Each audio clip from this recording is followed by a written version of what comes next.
Hi, I'm Gart. This is our third Japanese traditional folktale show. These stories are from the Dekumawashi traditional puppet theater of Higashi Futakuchi in Hakusan, Ishikawa. Today we will introduce Genji Eboshiori, or the Lacquered Hat of the Genji. Before we begin, let's take a look at some special aspects of the puppet theater that make it all the more enjoyable. Hello everyone, I'm Susan. And I'm Daniel, welcome back. So as the curtain rises, the puppets appear on stage, matching the rhythm of the flute and the taiko drum. This is a small performance called Sambaso, which signals the beginning of the performance to the guests. So the puppets are praying for world peace, a bountiful harvest, and the happiness of the guests.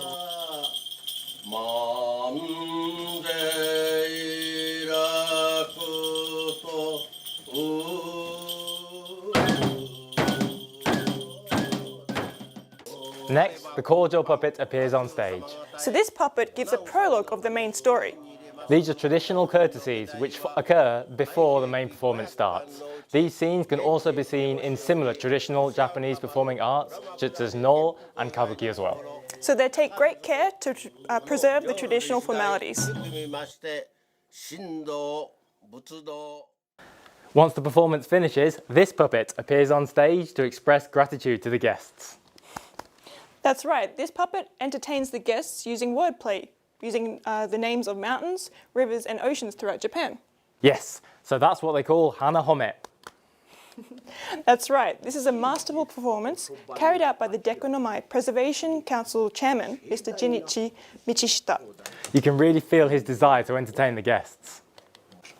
江戸は神田の隅田川、京都鴨川、桂川、向いても向いても向けんはこの猛六じじいの面の川。 Indeed, the puppeteers and puppets are thankful to the audience for giving them the opportunity to perform. This is surely one reason that this tradition has been able to continue so long. 皆さんこんにちは。保存会長の道下仁です。私のは小さい時からデクに携わってきました。じいちゃんが大好きで、風呂にいても仕事してても料理を語っていたもんで、デクが私の人生だと思っております。そして今現在私もだいぶ年なんで若い人たちがですね後を継いでこうしてくれることに大変感謝しています。今後ともよろしくお願いします。今この私たちの分野人形浄瑠璃が全世界へ向けて発信されております。すでに酒吞童子と大食漢の物語が出来上がっております。今から源氏烏帽子折をお届けしたいと思いますのでよろしくお願いいたします。それでは早速ガートさんにバトンをつなげたいと思います。せーの、ガートさんGenji Eboshiori, the Lacquered Hat of the Genji. The time was the end of the Heian period in the 12th century. Minamoto no Yoshitomo of the Genji, having been defeated in battle by Taira no Kiyomori of the Heike, fled the capital with the help of his retainer, Osada no Tadamune. But Osada turned traitor and killed his master. Yoshitomo's widow, Tokiwa, fled from the Heike forces with her 3 sons. Osada caught up with them, but they were saved by Yoshitomo's faithful retainer, Kon Omaru. They remained in hiding until the youngest son, Ushiwaka, was 16, the age of adulthood. There was a custom that samurai boys would don a lacquered hat called an eboshi to mark becoming full-fledged adults. The Heike flourished, and Kiyomori's clan had risen to magnificent posts in the military ranks. Kiyomori contacted Gorodayu, who operated a hat shop in the capital. His shop made eboshi, the kind of headgear that indicated the wearer's official status.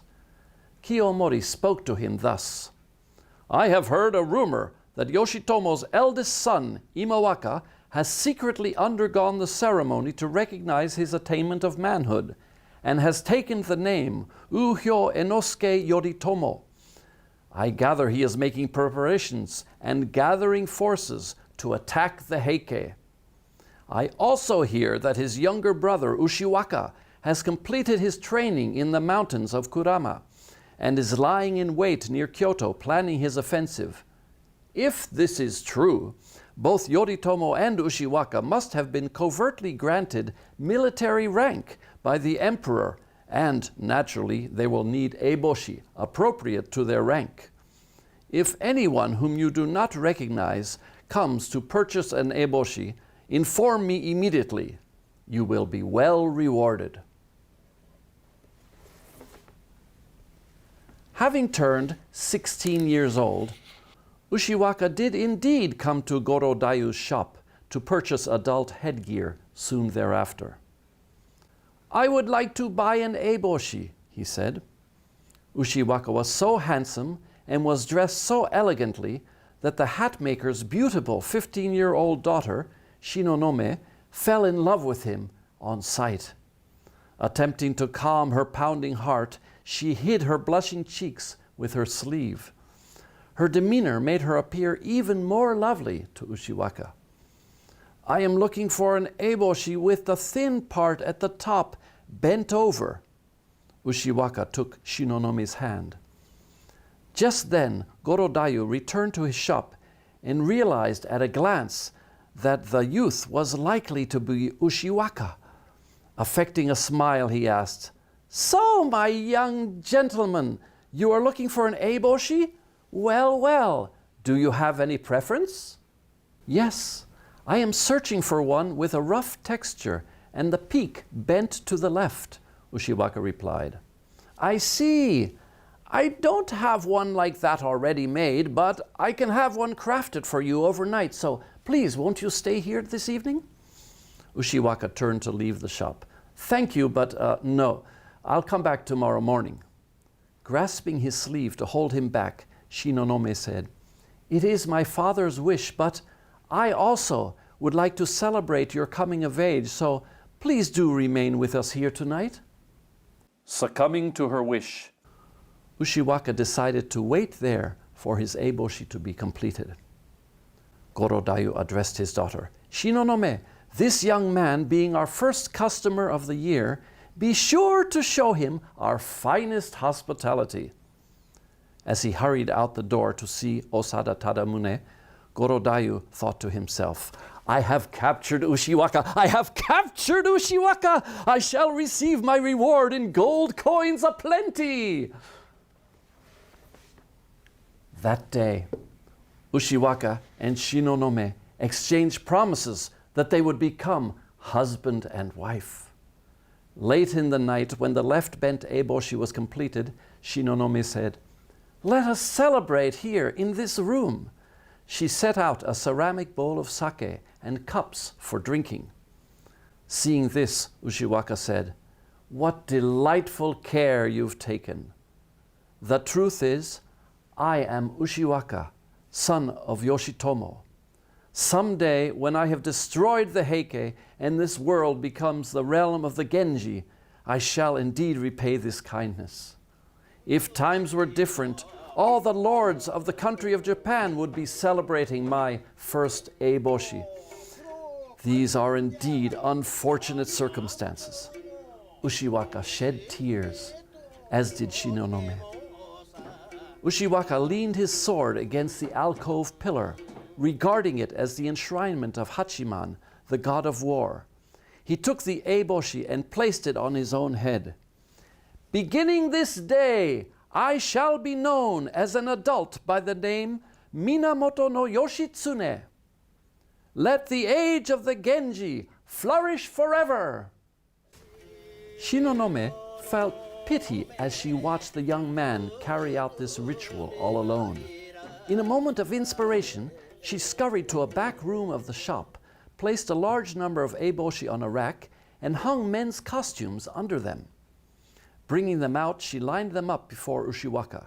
It looked just as if a crowd had hurriedly gathered there to celebrate Ushiwaka's coming-of-age ceremony. "Congratulations," she said. "All the great warriors of the 8 provinces of eastern Japan have brought their retainers to this celebration. It is a sign that the Genji shall prosper. Please let us drink to this occasion." Shinonome celebrated with a toast. Having heard from Gorodayu, Osada arrived at the hat shop in order to capture Ushiwaka. There, through the cracks of the sliding partition, he saw that dozens of great men had gathered. Osada trembled and stayed rooted to the spot. Gorodayu asked, "What is the matter, Lord Osada? Do act swiftly and seize Ushiwaka." Osada responded, "Just take a look. He has so many troops assembled. I alone cannot simply take him by sword." Peering inside, Gorodayu was also shocked at the sight. The 2 men's perplexity began to turn to panic. Suddenly, seemingly out of nowhere, appeared before them the dashing figure of Kon Omaru, who, along with Morinaga, had rescued Ushiwaka and his mother years before. Instantly, Osada fell prone to the ground, crying out, "Spare us!" Ushiwaka and Shinonome opened the sliding partition and emerged. Seeing Kon Omaru, Ushiwaka felt reassured. Trembling, Gorodayu also cried out, "Please, please spare us!" Kon Omaru stepped on Gorodayu's back. "I could certainly not bring myself to pardon you, but I will forgive the girl and spare her." He pressed down more powerfully, but when he let up a bit to turn his attention to Osada, Gorodayu scuffled away on his knees. "Ho! Osada!" growled Kon Omaru. "Killing you now would be too good a fate for you. Instead, I shall take you before Yoritomo, who once was called Imawaka, and torture you to death then and there." So, what did you think? Yeah, really interesting. Yeah, there's something in these Deku no Mai tales that resonates in the people of today. Yeah, and you can read these picture books online. See the URL in the description box below. So we hope to see you all here at the Puppet Theatre to see the live performance someday. See you next time! Deep in the mountains of Hakusan, there's a puppet tradition. 350 years of history. Deku no Mai. Deku no Mai.